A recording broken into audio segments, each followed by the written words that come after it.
అయ్యప్ప స్వామి తన భక్తుల శని దోషాన్ని తగ్గించేందుకు శనీశ్వరుడితో ఒక ప్రత్యేక ఒప్పందం చేసుకున్నట్లు పురాణాల ద్వారా చెబుతారు. ఇంతకీ ఆ ఒప్పందం ఏంటి, దీని వెనకాల దాగి ఉన్న మోడర్న్ సైన్స్ ఏంటో లాస్ట్ వరకు చూస్తే అర్థమవుతుంది. నలుపు రంగు శనీశ్వరుడికి ఇష్టమైన రంగు అని పురాణాలు చెబుతున్నాయి. కానీ సైన్స్ ప్రకారంగా చూస్తే నలుపు రంగు వేడిని ఆకర్షిస్తుంది.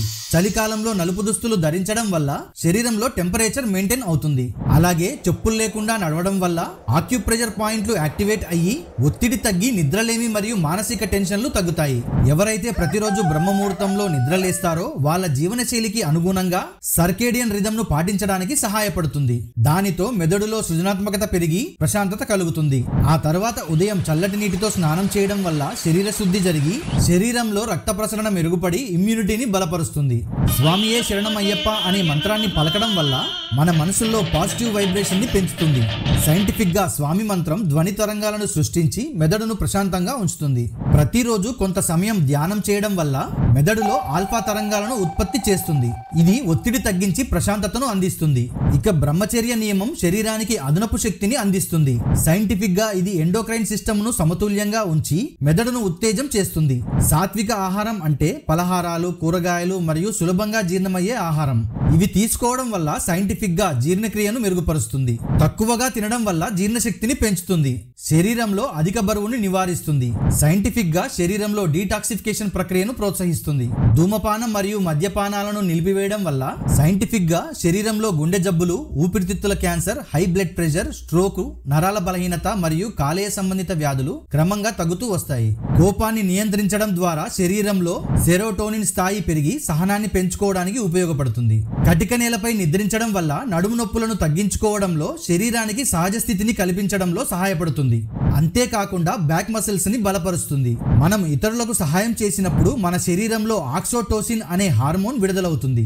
ఇది శరీరానికి ఆనందం, ప్రశాంతతను కలిగిస్తుంది. ఇంటిని మరియు శరీరాన్ని శుభ్రంగా ఉంచడం మానసిక, శారీరక ఆరోగ్యానికి ఎంతగానో అవసరం.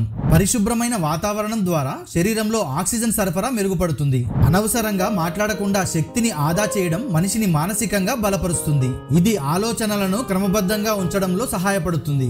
భక్తుల మధ్య స్నేహబంధం మరియు అనుబంధం ఉంటే ఆధ్యాత్మిక శక్తి పెరుగుతుంది. సైంటిఫిక్ గా మానవ సంబంధాలు మెదడులో సంతోషాన్ని కలిగించే రసాయనాలను ఎక్కువగా విడుదల చేస్తాయి. ఇతరుల కష్టాలను పంచుకోవడం ద్వారా భక్తులలో సానుభూతి మరియు దాతృత్వం పెరుగుతుంది. ఇది మనలో మంచి నైతిక విలువలను పెంచుతుంది. ఈ 18 నియమాలను ప్రతిరోజు పాటించడం ద్వారా భక్తులు తమ జీవితంలో శారీరక, మానసిక, ఆధ్యాత్మిక మార్పులను అనుభవిస్తారు. 41 రోజుల పాటు క్రమశిక్షణ పాటించడం న్యూరోప్లాస్టిసిటీ సూత్రాలకు అనుగుణంగా ఉంటుంది. 41 రోజుల పాటు క్రమశిక్షణతో ఏదైనా అలవాటు అనుసరిస్తే శరీరంలో కొత్త నాడి మార్గాలు ఏర్పడటానికి ఇది అనుకూలంగా ఉంటుంది. కానీ చాలా మంది మాల తీసిన వెంటనే ఆ పాత అలవాట్లు మళ్ళీ మొదలు పెడతారు. ఇక్కడ శనీశ్వరుడు ఎవరో కాదు, మన ఆరోగ్యమే.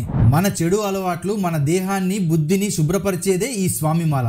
భక్తులలో ఆధ్యాత్మిక చైతన్యం, నైతిక విలువలు పెంపొందించడానికి ఈ నియమాలు ఉపయోగపడతాయి. ఫైనల్ గా ఈ నియమాలు ఆరోగ్యాన్ని మెరుగుపరిచే సహాయక చర్యలుగా పరిగణించాలి, కానీ పూర్తి చికిత్సగా అనుకోవడం పొరపాటే అవుతుంది. స్వామియే శరణమయ్యప్ప అని కమెంట్ చేసి, ఈ వీడియో నచ్చితే ఒక లైక్ చేసి షేర్ చేయండి.